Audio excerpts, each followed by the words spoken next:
বিএনপির ভারপ্রাপ্ত চেয়ারম্যান তারেক রহমানের নির্দেশে করাইল বস্তিতে আগুনে ক্ষতিগ্রস্তদের ফ্রি চিকিৎসা সেবা ও ওষুধ দেওয়া হয়েছে। মেডিকেল ক্যাম্পের প্রথম দিনে চিকিৎসা নিয়েছেন প্রায় ১২০০ মানুষ। করাইল বস্তিতে গত মঙ্গলবারের ভয়াবহ অগ্নিকাণ্ডে ক্ষতিগ্রস্ত মানুষের সহায়তায় ২ দিনব্যাপী হেলথ ক্যাম্প চালু করেছে বিএনপি। বৃহস্পতিবার সকাল ১০টা থেকে সন্ধ্যা পর্যন্ত এই ক্যাম্পে জ্বর, সর্দি, কাশি, শ্বাসকষ্ট এবং দুর্ঘটনায় আহত বিভিন্ন সমস্যা নিয়ে আসা রোগীদের প্রাথমিক স্বাস্থ্যসেবা দেওয়া হয়।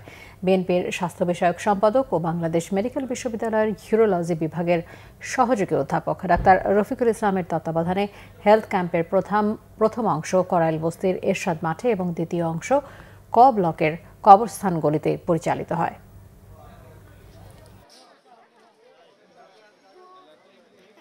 আমরা মানুষের পাশে থাকতে চাই, মানুষের দুর্যোগে সবসময় আমরা ছিলাম এবং ইনশাল্লাহ ভবিষ্যতেও আমরা মানুষের পাশে যে কোনো পরিস্থিতিতে আমরা মানুষের পাশে এসে দাঁড়াবো। চেয়ারপারসন দেশনেত্রী বেগম খালেদা জিয়া এবং আমাদের দলের যে ভারপ্রাপ্ত চেয়ারম্যান জনাব তারেক রহমান এদেশের মানুষের সুখ দুঃখে সবসময় তাদের পাশে এসে দাঁড়ান এবং তাদের সে আন্তরিকতার কারণেই আমাদের এই মেডিকেল টিমের সকলেই তাদেরকে আমরা ধন্যবাদ জ্ঞাপন করতে চাই যে বাংলা জাতীয়তাবাদী দল এই ধরনের একটি ক্যাম্প আয়োজন করেছে।